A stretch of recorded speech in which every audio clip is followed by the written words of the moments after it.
Varicose veins కి సరైన చికిత్స కోసం సంప్రదించండి ఎవిస్ హాస్పిటల్. నమస్కారం. మాఘపురాణం 8వ రోజు పారాయణలోకి వచ్చాం. మృగశృంగుడు అనే బ్రాహ్మణ యువకుడు తనకి కాబోయే భార్య అయినటువంటి సుశీలని, ఆమె యొక్క స్నేహితురాళ్ళిద్దరినీ కూడా అపమృత్యువు నుంచి రక్షించాడు. యమధర్మరాజు కోసం భీషణమైన తపస్సు చేసి ముగ్గురు అమ్మాయిల్ని బతికించాడు. పునర్జీవితులైన ఆ ఆడపిల్లలు ముగ్గురు ఏం చెప్పారో చూద్దాం. మృగశృంగుని మంచితనం వల్లను, పట్టుదల వల్లను, యమధర్మరాజు యొక్క కృపాకటాక్షాల వల్లను మరణించిన ఆ ముగ్గురు కన్యలు మరలా పునర్జీవులై నిద్ర నుండి మేల్కొన్నట్టుగా లేచారు. వారు చూసినటువంటి యమలోక విషయాల్ని వారి తల్లిదండ్రులకి ఈ వింత విడ్డూరము అవి చూడడానికి వచ్చినటువంటి అశేష ప్రజానీకానికి ఇలా తెలియజేశారు. వీళ్ళ జీవుడు యమలోకానికి వెళ్ళిపోయాడు. ముగ్గురులో నుంచి జీవాలు వెళ్ళిపోయినాయి కదా, అక్కడ వాళ్ళు చూసిన సంగతి జ్ఞాపకం ఉంది వాళ్ళకి. ఏం చూశారో చెప్తున్నారనమాట. యమలోకంలో పాపులు తాము చేసిన పాపములని అనుసరించి శిక్షలు అనుభవిస్తూ ఉంటారు. పాపులు తాము చేసిన పాపకర్మలకు యమలోకంలో కఠిన శిక్షలు అనుభవించవలసి ఉంటుంది. అక్కడ శిక్షలు కఠినాతి కఠినంగా ఉంటాయి. ఎర్రగా కాలుతున్న ఇనప స్తంభానికి పాపులను కౌగలింపజేస్తారు. ఒక ఇనప స్తంభం కాలుతూ ఉంటుందట, దాన్ని కావలించుకోవాలి. ఇనప స్తంభాన్ని కావలించుకుంటే ఏమవుతుందండి? శరీరం కాలుతుంది కదా, కావలింతలు తప్పవట, హగ్ చేసుకోవటమే. తర్వాత తలకిందులుగా వేళ్లాడగట్టి కింద మంటలు పెడతారు. సలసలా కాగుతున్న నూనెలో వేయిస్తారు. విషకీటకాలున్న చోటికి తోసేస్తారు. మనం చూస్తాం రౌరవాది నరకాలు అలా పేర్లు వింటుంటాం కదా, ఆ రౌరవాది నరకాలు కూడా అలాంటివేనండి. రకరకాలు అదొక జంతువట, దానికి అన్ని ముళ్ళు ఉంటాయట. ఆ జంతువులతోటి కుమ్మిస్తారు. రౌరవాది నరకాలు చాలా బాధాకరంగా ఉంటాయని చెప్తారు. పాపుల శరీరాన్ని పదునైన వాటితోటి, కత్తులతోటి, వాటితో రంపంతో గీరుతారట. దీన్ని కోసినట్టుగా ఘాట్లు పెడతారు. తర్వాత కారాన్ని అద్దుతారు, దాని మీద ఉప్పు అలాంటివి చల్లుతారనమాట. ఎర్రగా మండే బొగ్గుల్ని ఆహారంగా బలవంతంగా తినిపిస్తారు. చెవులలో సలసలా కాగుతున్న సీసాన్ని పోస్తారు. సూదుల్లాంటి ఇనప మేకులున్న చట్రాల మీద నడిపిస్తారు. వాళ్ళు చెప్పినట్లు చేయకపోతే కనుక చెయ్యనిచో ఆ యమదూతలు శూలములతోనూ ముదరములతోనూ పొడుస్తారు. ముళ్ళ గదలు అనమాట వాటితోటి.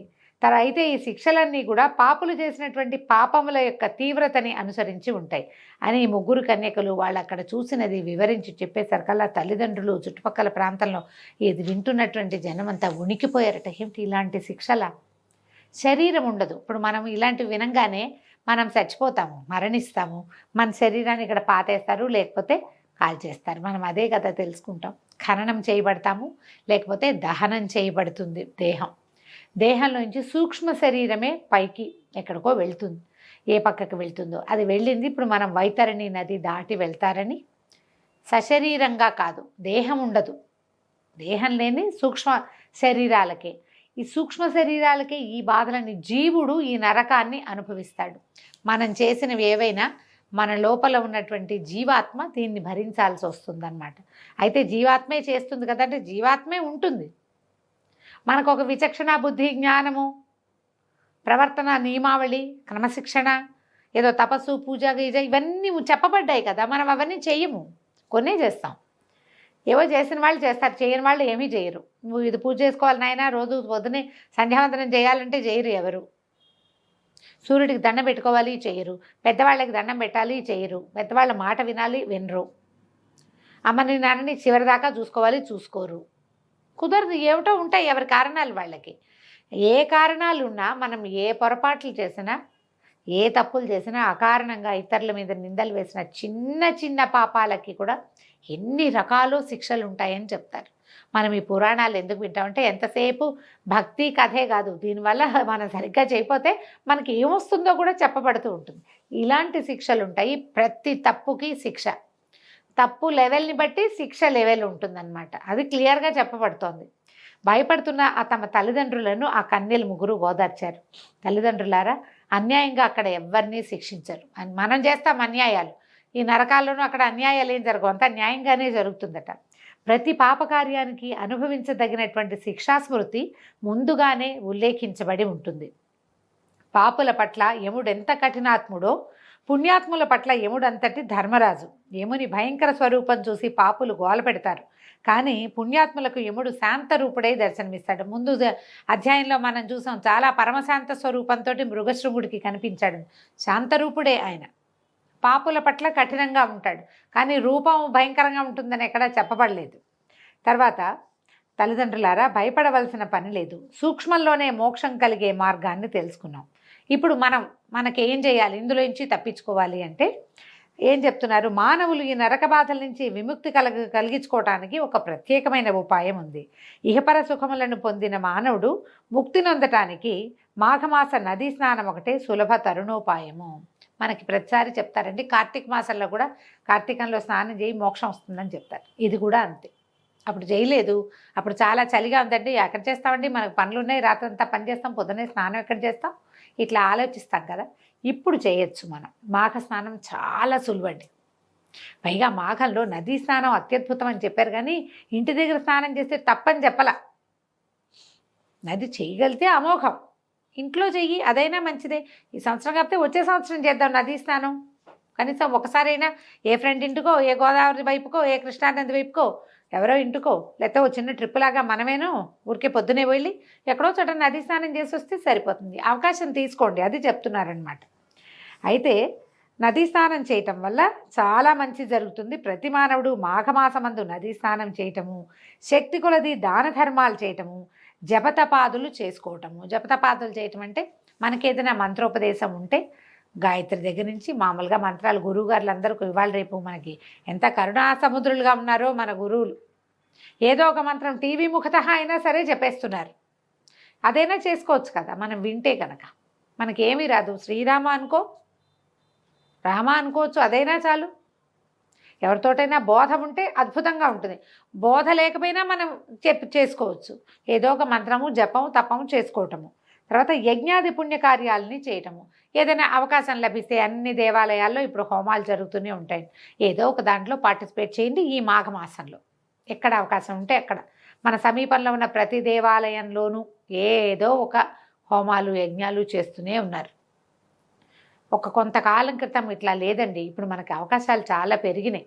దేవాలయంలో సత్యనారాయణ వ్రతాలు చేసుకోవచ్చు, పౌర్ణమి వ్రతాలు చేసుకోవచ్చు, అభిషేకాది క్రియల్లో పాల్గొనవచ్చు. ఫలానా యజ్ఞం జరగబోతుంది, పౌర్ణమి నాడు ఫలానా యజ్ఞం చేస్తున్నాము, ఆసక్తి ఉన్న వాళ్ళు పాల్గొనండి, ఇలాంటి ప్రకటనలు విపరీతంగా కనపడతాయి. మనం రెగ్యులర్గా వెళ్ళే దేవాలయంలో ఉంటే అక్కడే కొంచెం ఏదో అమౌంట్ మనం ఇంట్లో చేసుకోవాలనుకోండి, చాలా పెద్ద పనిగా ఉంటుంది. దేవాలయంలో, క్షేత్రంలో చాలా అవకాశాలు లభిస్తున్నాయి కదా. లభించే ఏదో ఒక అవకాశాన్ని, అన్నీ కాకపోయినా ఒకటి రెండింటినైనా తీసుకోవాలి. తర్వాత భగవంతుని పట్ల భక్తి శ్రద్ధలతో ఉండి ఈ మాఘమాసం అంతా కూడా విష్ణు పూజలు చేయుట ఇత్యాది పుణ్యకార్యాలు, మాఘ స్నానం చేయటము, ఇలాంటి పుణ్యకార్యాల వల్ల ఆనాటి వరకు అంటుకున్న పాపాలన్నీ నశిస్తాయి, స్వర్గలోక ప్రాప్తిని పొందవచ్చు. కావున మాఘమాసమందు ప్రతివారు నదీ స్నానము గావించుట ఉత్తమోత్తమమైన సాధనము. మాఘమాస నదీ స్నానం అత్యంత పుణ్యప్రదాయమైంది. ఇంకా చెప్తున్నారండి, ఇంకా కొన్ని ఏమేం చేయాలో. ఈ మాసంలో విష్ణు పూజ చేయటము, పురాణ శ్రవణము.